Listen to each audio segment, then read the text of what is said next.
Here's how to use the edit feature in Emergent SH. So is there a new feature that they added? So let's get to it. On emergent.sh, you need to go inside one of your applications or tasks, and then inside it on the bottom, after you have woken up the agent, you're going to see this enable edit mode. Just press on it, and then it's going to go into the visual edit mode.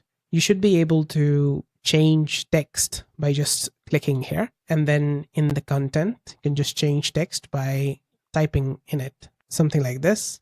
And then if you go down here, you'll find that that text has been changed to whatever we have typed in that box. And just like this, you can keep on doing it for the other ones as well. There's appearance. You can visually change the appearance from here, the text color like this, the background color, corner radius, and a lot more. You can also change the font type like that, and the layout, alignment, and the other stuff. So yeah, once you do that, once you have changed a few things, you can press on the save changes. It's going to use the AI again to publish those changes to your files. Now, if you're wondering, would it take my credits if I use the edit feature? Yes, it would take your credits. So it's not for free. It took almost like 1 or 2 credits out of our total balance. And yeah, that's it. That's how to use the visual edit feature in Emergent SH. I hope this video helped. If it did, let me know with a like and comment.